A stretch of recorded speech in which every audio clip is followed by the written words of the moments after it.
As a coach, one of the most amazing, most rewarding things that can happen is your work can help someone reach their dreams or accomplish their goals.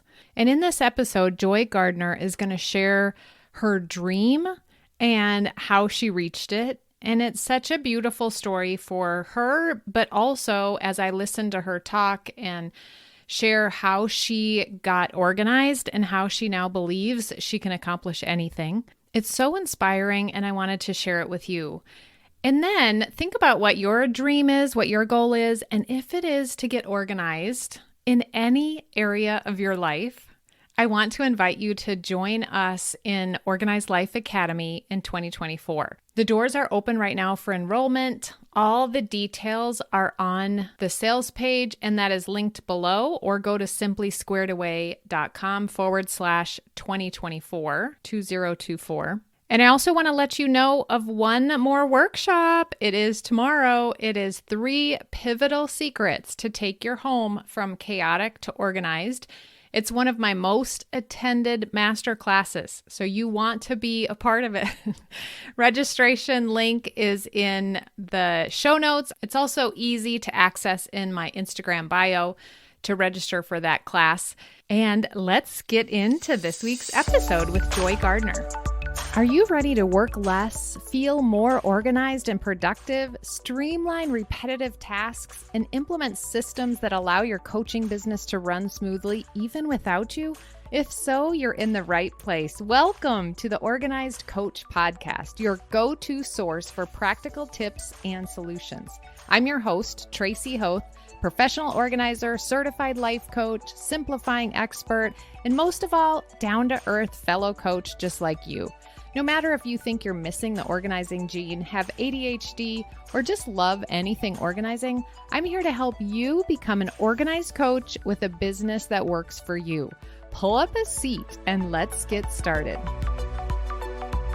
The doors are open to Organized Life Academy, and I wanted you all to hear from someone that's been in the group all 3 years since I opened. And plus, I love hearing people's stories, and we're going to hear Joy Gardner's story today. So welcome, Joy. I'm so excited to have you in my home recording this podcast. Thank you, Tracy. It's so much fun to be doing this. My name is Joy Gardner. I live in the Kansas City area, and my job is I do elder care. So I go into people's homes and I do whatever they want me to do, pretty much. And so then they're able to live in their homes for as long as they'd like. I love that. You would be so good at that. Let's just talk about being organized, or organizing journey in general. And what was yours like? How did you grow up? What kind of made you get interested in being organized, or how was it a pain point in your life? So just start with how you grew up thinking and being organized. I would say I grew up in a super messy, chaotic home. I never cleaned my room. Probably until I was in high school, and my parents would say, clean your room or you can't go out tonight. And I would throw everything under the bed. So I don't know if that counts as organizing. And I have pictures of what our house was like, and it's kind of unbelievable. Yeah, you shared those with our group one time, and it was so enlightening just to see. And I've been in people's homes, so I know all kinds of homes and what they look like. But yeah, thinking of you growing up in that, and all of our different experiences. So then what happened once you moved out?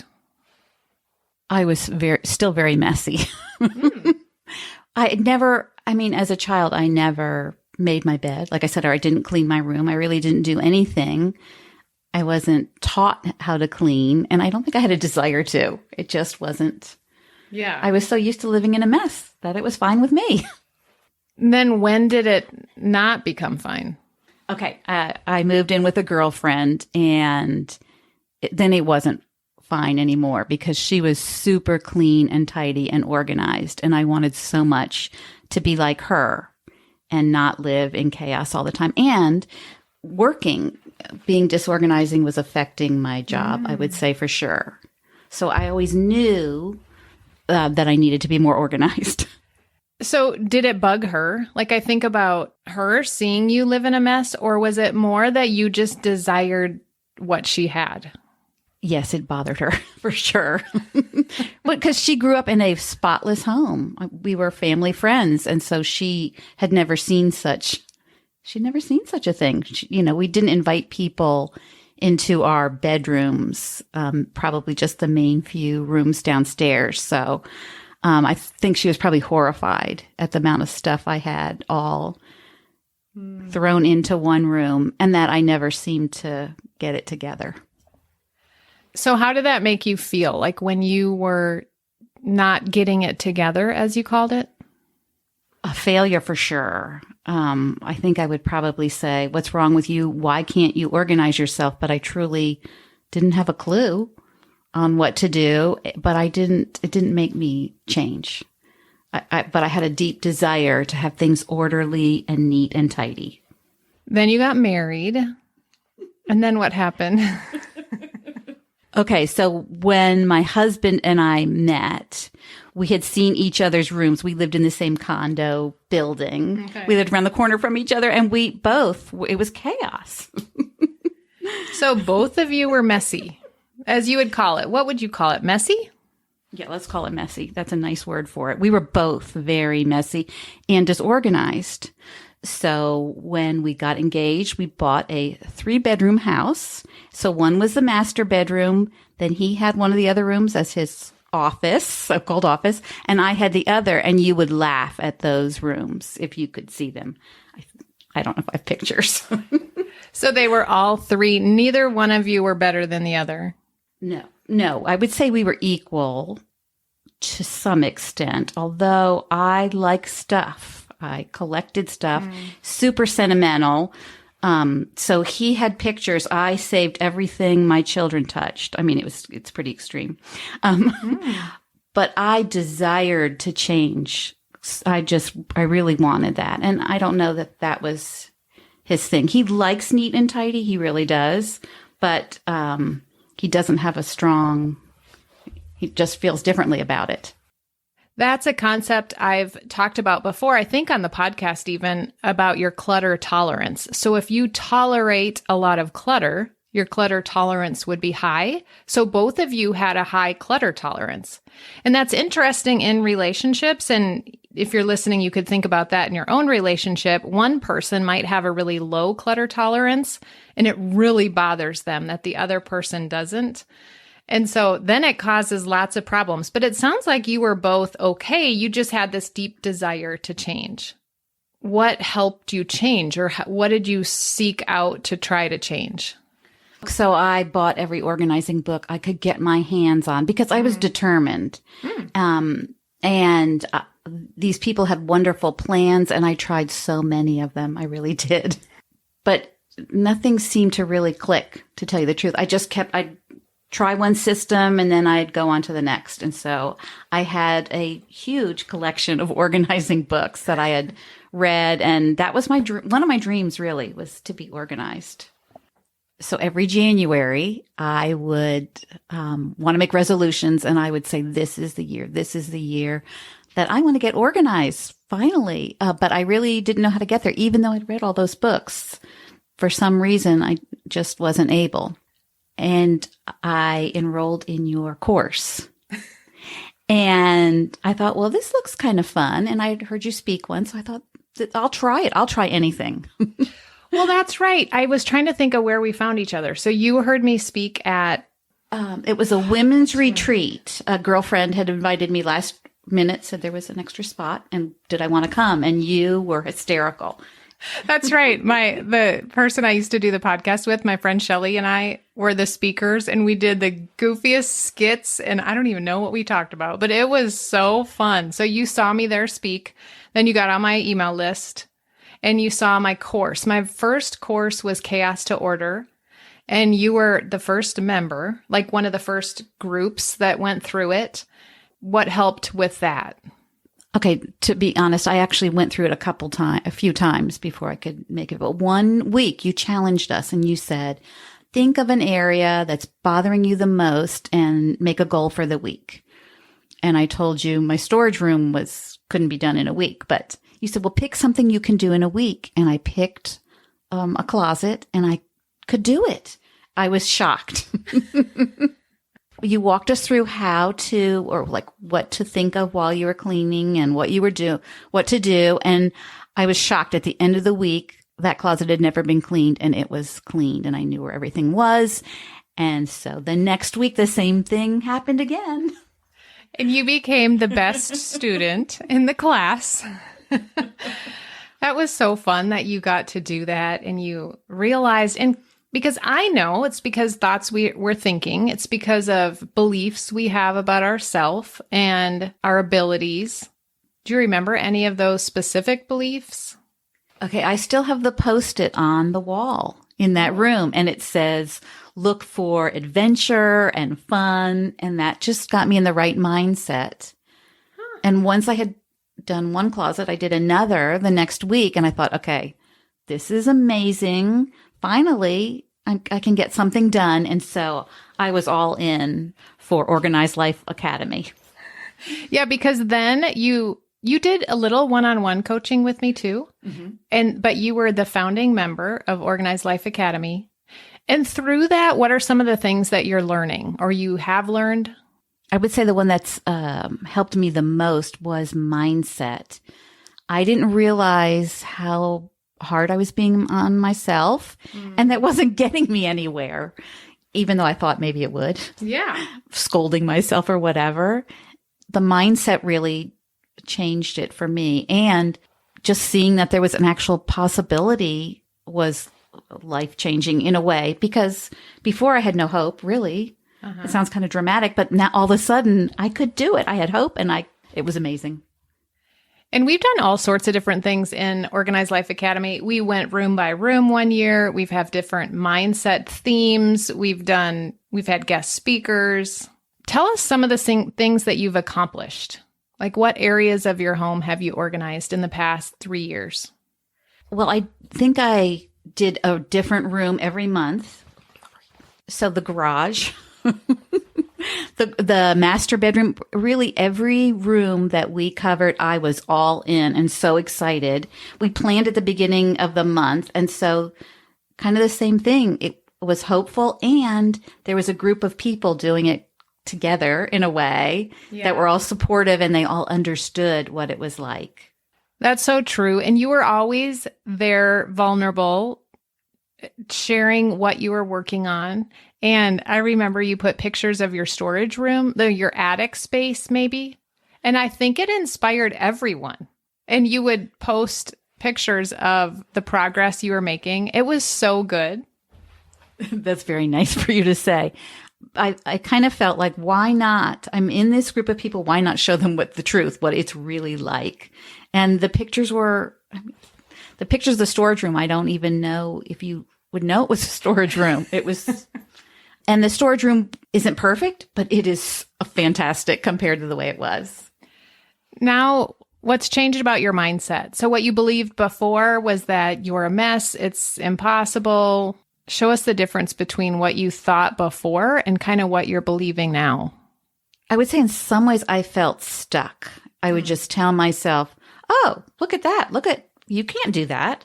Look, you've always been this way. I would tell myself all these awful things, and it didn't help me. It made me feel worse. Mm-hmm. And so I would run away from the problem, to tell you the truth.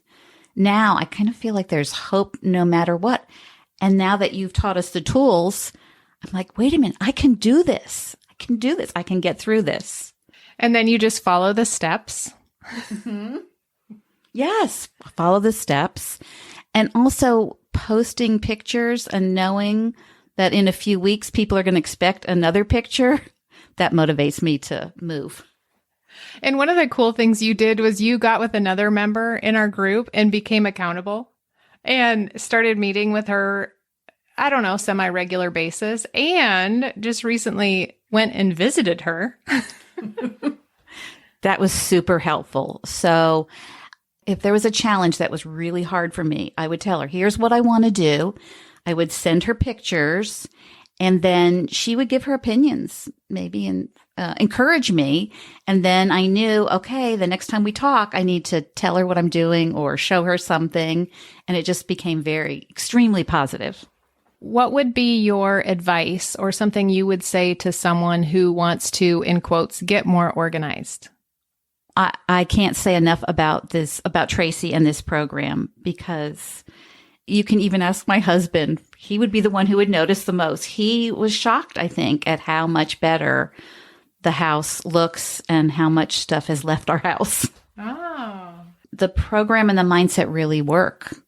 And if anyone has been in the same position where they just want it to get organized or to have things better, this is definitely the program to be in. Okay, one more thing I would say is, if you feel like you've tried everything and read every book and you know all this stuff, but things haven't changed the way you want them to, I would definitely join, and you'll be amazed. You'll be surprised amazingly how well it works. So you've made a lot of changes. You've organized different areas of your house, kind of every area. And then do you have any current challenges or areas that you're working on? Have you gotten, I oftentimes say it's like an onion where you get the first layer off and then the second layer. And this could be mindset beliefs that you're shedding off, but it also could be areas of your home that you've purged through, and then you want to purge a little bit more in the same area. Kind of where are you at, and what are any current challenges you're having? I would say one of the things that I still struggle with, what if I need it? That thought. I kind of feel like maybe from, I don't know what started it, childhood or whatever, that I still fight that. And it's, even though I know it's not a good thought or a way to think, every once in it'll pop up and I'll be like, what? What if I do need those 20 boxes in the dining room? I like, that's pretty common. We have these thoughts and we think they should be gone by now. Like, I should be done thinking that. Like, why am I still thinking that? But I loved how you said, I noticed that they popped up. And then I thought, whoa, look at that. I'm still having that thought come up. So it's not even about us getting rid completely of old thoughts, but what do you do now that you notice that? What happens? When they pop up, I challenge them and I ask, where did that come from? And is that really true? That's one thing I question a lot. Because is it true that I need 3 million rubber bands or whatever it is? Yeah. It's probably not true. Ooh, some of those good questions you ask yourself. Okay, so anything else you want to share with people? I would say just treat yourself, love yourself, and jump in and do it, because it's really fun once you're in it. I never knew it could be so much fun. Oh, that's good to know that you think of it as fun. It is interesting how many people now are like, oh, that's kind of fun. Oh, I like organizing. Actually, and you're one of them that said this. I went and helped my neighbor get organized, or whoever it was, a friend. Yes. One of the ladies that I help her, I started doing things that she couldn't, like taking out her trash and lifting heavy things. And if I had a few extra minutes, I would kind of straighten her cabinets. And one day she said to me, oh, why don't we organize this? And so every few weeks we would organize another closet or room. And it was so much fun to do with her. That's interesting too. So you notice that you're taking it into other areas of your life, the tools of organizing. Anywhere else you think they've shown up? Well, we did paper. And I think, I'm not sure if I've told you this before, but I had never had a file cabinet that I could find anything in. All these years I've tried different things, everybody's different system. And finally I have one, and it's so exciting. I know, I just look in it. I know where everything is. How did you make that happen? What do you mean? Like, now you know. You talked us through how to set up a filing system, and I had heard a lot of different stories about different ones, but you said keep it simple. And so I have maybe 12 main files now. That's it. And if I need something, it takes me 5 or 10 minutes to find it, rather than before where I would probably have 20 different files for the same thing or a similar thing. Well, and I do remember too, you would talk about, well, part of it's because you got rid of a lot of paper. Like, you went through a lot of paper. A lot of paper. I remember you coming to the calls going, I found some more paper. That's what you would say. I found another tub. It had more paper in it. And you just kept going. That's what's so inspiring. that you can do anything. Okay, so I used to save absolutely everything. And I have a girlfriend who I would mail her the receipts if I could find a really good old receipt from like 20 years ago just to make her laugh. And I had thrown it in a bin because I didn't know what to do with it. So I had bins and bins of paper. Now, there's where your little Post-it note on the wall would come into play. Like, this is an adventure. You're finding receipts from 20 years ago. Yes. And it's funny to see what I purchased and how much it cost. The good old days, right? But at the same time, I don't want to live my life surrounded by bins of paper. So most paper goes now. I love that. So to wrap up, thinking about your life, I just think about where it was and the chaos that you lived in, and you just never gave up. Like, you never gave up searching for an answer until you found an answer. Yes, that's true. Like I said, that was a dream to be organized, and now it's a reality. And I struggle still, but it's a reality, and it's just, I don't even know the word, breathtaking. If you think about it, it's very, very exciting. And I'm so grateful to you, Tracy, for teaching us how to do this. Aw, we'll end on that. We'll go cry together. Oh, thank you, Joy, for being on the podcast. It's been a pleasure. I know people are going to be inspired. And part of it, I think of you out there that may be hiding and maybe nobody knows. And maybe you are running a business if you're a coach, or maybe you've been listening and you're not a coach. It doesn't even matter. If you're hiding, come out into the open and we will help you. We are here. Organized Life Academy 2024 is going to be amazing, and we will make your dream come true, just like Joy made hers come true. So thanks for sharing your story, Joy. That's beautiful. Thank you, Tracy. Wait, if you're finding this podcast useful, you must check out the Organized Coach Academy. It's my course where I walk you through every step to get your business organized, to get yourself organized, to save money and time, to prepare to hire someone, to do all the things that you want to do in your business with ease. Check that out at simplysquaredaway.com/OCA. Also, I'm sure you've heard this a million times, but I would love it. It's my way of knowing that you're enjoying the podcast if you leave a written review. I have lots of freebies for you. They're linked in the show notes. You can find them in my bio on Instagram at Tracy Hoth. And until next week, have a beautiful day.